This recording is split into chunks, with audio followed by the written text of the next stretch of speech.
Hi, welcome to Movies Moment. Today we are going to explain a movie called Reminiscence. Spoilers ahead. Subscribe if you like this and catch us on the next one. Take care. Nick Bannister goes to work, where he is met by his assistant Emily Sanders, nicknamed Watts, who informs him that a fellow soldier is waiting for him. The man lost both legs in the recent global war and comes to Nick to take advantage of technology that allows him to return to a bright past left only in his memories. After all, few people dream of the future now because cities have flooded and wars have engulfed the world. The tank was originally a tool for interrogation and then became a means to relive the best moments of life all over again. Nick immerses the man in a time when he was healthy and cheerful, playing with his dog on the lawn of his father's house.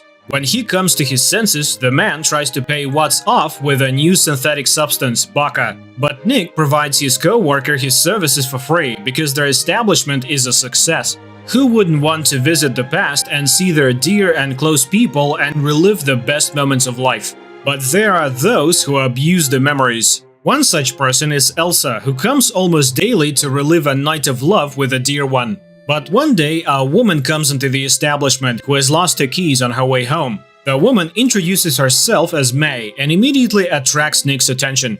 She is immersed in her memories, and Nick looks at the customer's day. The wake-up call, breakfast, and the keys May puts in her bag. She drives to work, to the club, and drops her keys under the makeup table.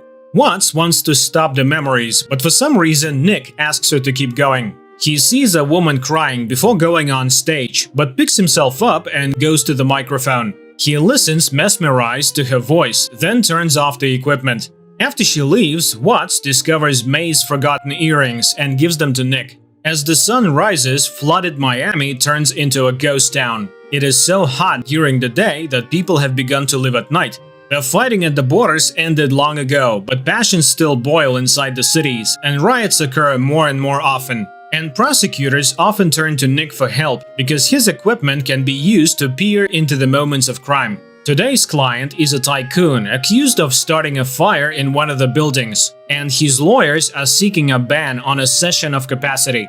And the prosecutor's office can do nothing, even though the city is mired in problems, murders, and corruption. During the war, such tycoons bought up dry land for next to nothing, and the settlers had to survive as best as they could. The day would come when the ocean would take everything, but for now, the flooded city could still be home. Nick comes to the club and finds May. He gives her the earrings and asks her why she cried before the show. The woman confesses that she always gets nervous before she goes on stage, and offers to walk her out. A close relationship develops between May and Nick, but one day the woman disappears without a trace. Watts worries about her partner, who begins to constantly delve into his memories to figure out where and how to find May. The colleague tries to get the man to come back to his life, as their business begins to crack at the seams. New technology is emerging, clients are leaving. Even Elsa has disappeared somewhere and doesn't come for weeks, and he spends every day in the tank remembering May. He tries to forget her, but she won't come out of his mind. One day, he remembers sharing with her his terrible memories of people dying in the surging waves, and she sympathized and understood him. He goes around places where he might have known something about May, but he gets the impression that the woman never existed.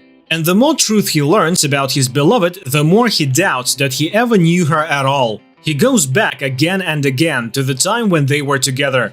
Once he noticed bruises on her arm, but she excused herself by working hard in high heels. He told her about the war and the trenches, and only now knows what true happiness is. One day, he is roused from his dive by someone's insistent knocking, but while he's getting out of the tank, there is no one at the front door. Suddenly, he sees something shiny under the water and picks up May's earring.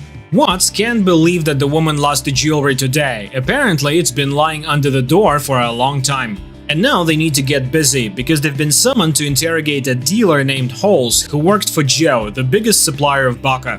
The criminal is submerged in the tank and finds himself in a barroom, in the middle of which stands the chair of the chief mafioso of Orleans, Saint Joe. Suddenly, a familiar voice is heard, and Nick sees May. She sings for Joe, and he notices the woman. The events took place over 5 years ago, and despite Watts' objections, Nick asks to show the memories next. May is introduced to Joe and he offers her baka. May refuses, which enrages Halls, but Joe offers to apologize to the woman and Joe's underling aims a gun at him. He apologizes and Joe treats May to baka again and this time she agrees. At this moment, one of the police officers, losing his patience, pushes Nick away and asks Halls the main questions. But the bandit's brain shuts down and the officers ask Nick to bring the criminal's mind back. Nick again asks to see May, and a scene emerges where the girl reminds him of what she once was, poor but clean and conscientious. But then she tried baka and lost herself. Halls has no time to listen to her outpourings because Joe is waiting for him with the goods. But it's not in the safe because May has robbed her master. The last thing Halls remembers is May hitting him over the head. Watts is astonished. Didn't Nick know that his beloved was using substances? But he never noticed this weakness of hers, but now he knows where to find her. Nick goes to New Orleans, tormented by the thought that he didn't know the woman he loved at all. He comes to Joe, but he is greeted with distrust because he reeks of the military from a mile away. And Joe was once the one who was left to die in the tide by the military. He gives an order to drown Nick in the fish tank until he tells him the real reason for his visit. Nick confesses that he is looking for May, but this causes the merchant to laugh. Is it all because of this woman? He knows what she took from him, substances and money, but what did she want with Nick? The conversation with the bandit might have ended badly if Watts hadn't come to the rescue.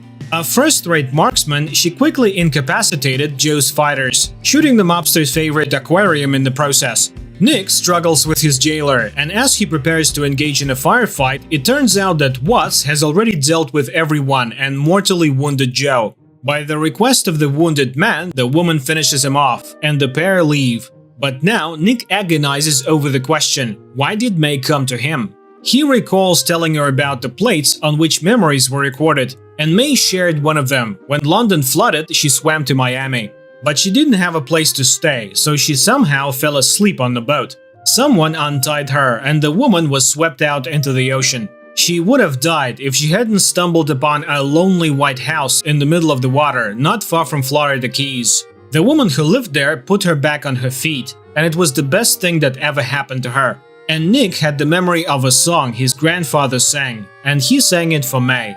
Nick plunges back into his memories again and again to figure out what the con artist stole. Watts can't understand his obsession. What does he have that May went to imitate their relationship for?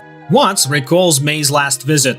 At the time, the woman offered her alcohol because she wanted to fix the relationship. She saw that she didn't like her colleague Nick and candidly admits that she was addicted. To this, Watts admits that she worked in supply after the war. She needed to feed her daughter, so she went to soldier drones for the army. The woman then abused and once caused a fire. Her daughter was taken away by the relatives and Watts went back to the bottle. But thanks to Nick, she didn't drown in it. Feeling bad, Watts went to the bathroom, leaving May alone in the room. And she took advantage of this and broke into the vault using the access code, Nick's grandfather's tune. And that means the woman has been studying it hard and has been preparing for a robbery for a long time. They look through their file cabinet and discover Elsa's memories are missing. Nick goes looking for the woman and learns from her friend that Elsa was murdered and her baby boy is missing without a trace. The red-headed friend who took the boy was with the killer. Nick is increasingly plagued by the question, who was May really? A con artist? An addict? A murderer? Nick checks all the clues that might lead to May, and one day he is attacked by a man who, after beating him, advises him to forget about May as she did. Then he calls someone with the message that Nick won't bother them anymore. Watts manages to identify the attacker, a corrupt cop from Joe's entourage. They go to the prosecutor's office, but on the way they witness a disturbance. The land tycoon is dead, and the people who had hoped for relief learn that everything goes to the rich man's wife and son, and they have no intention of changing his policies. It turned out that Nick was acquainted with the rich man's wife, and seeing her reminded him of a clue that had long plagued his subconscious. The man from Elsa's memories was none other than the tycoon. And Watts finds data on the policeman named Booth who worked for the tycoon. Nick recognized him because the rich man's wife, Tamara, had once approached Nick as well, and then the rich man said the same words that Elsa had later said. It turns out that Rich wanted to get rid of the bastard child and hired Booth to do it, but it's going to be damn hard to prove. Nevertheless, Nick is determined to do it because May used him. He goes to visit the tycoon's widow, who, like other rich people, lived on property protected by a dam. Nick is greeted by the butler and, without letting him explain who he is, hands him the hat and jacket that all the men in the house wear. Puzzled, Nick walks into a room styled like the store where Tamara once met her fiancé. He realizes that Tamara has lost her mind and everything around her is rigged for her reality. Nevertheless, he tries to talk to her and asks her to tell him where Booth is. Then he opens the mirrors and the woman, seeing her reflection, comes to her senses for a moment. She knows that her husband ordered her to kill her former mistress and child because he did not want to share the inheritance. At this moment, Tamara's son arrives and Nick is thrown out, and he avoids death only because the butler was also ex-military. After remembering Tamara's reservation about human scum, Nick goes down to the old factory where those who have no place in society gather. Seeing a woman who looks like May, he follows her and finds Booth, who taunts him. He and May are people from another world and he will never find her. Booth jumps out the window and Nick runs after him.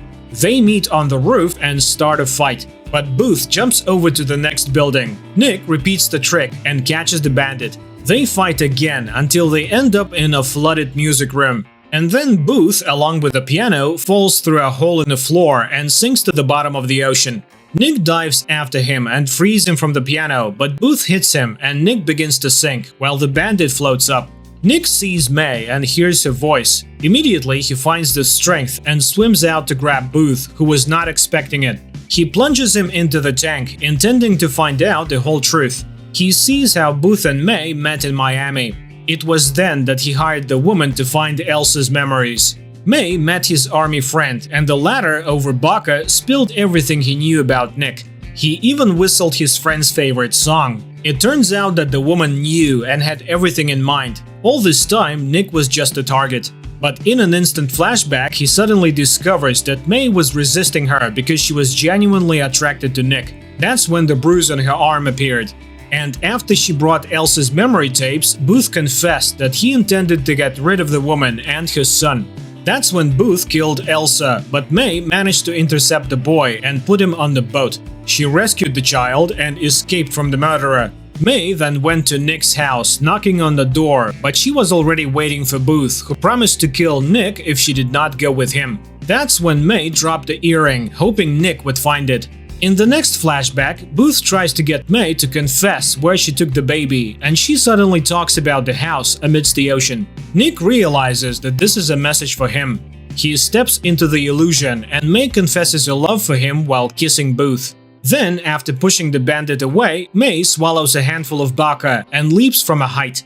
Enraged, Nick retaliates against Booth in the most brutal way possible, by frying his brain with his most nightmarish memories of being burned alive on Joe's orders. Nick goes to the tycoon's house. He realizes who really killed Elsa. The rich man's son didn't want to share his inheritance, and he was the one who hired Booth. And Nick has all the proof. He was the one Booth called at the time, and it can be confirmed. The guy tries to pay him off, but Nick says his brother is alive, and the police have already found him in a cabin in the middle of the ocean, and they are coming for the killer soon. The guy pulls out a gun but hesitates to shoot and tries to kill himself, but he doesn't have the guts to do it either. Nick goes to Watts, who now works at the hospital, and confesses to killing Booth. He hands over the records of Elsa and May's murders and asks that it be given to the prosecutor's office. He regrets missing out on many good things and asks Watts to find her daughter and be with her. The news of the tycoon's son's crime was the last drop that overflowed the cup of people's patience, and a riot broke out in the town. But Nick withdrew from it all into memories, reliving again and again the happy moments of meeting May. Now elderly Watts and her granddaughter often come to his receptacle, while Nick tells May the story of Orpheus and Eurydice. The idea of the film makes us think that people are very different. Some deal with a bad present and an uncertain future and may not dwell on memories, while others need to constantly look back to the past in order to exist in the present.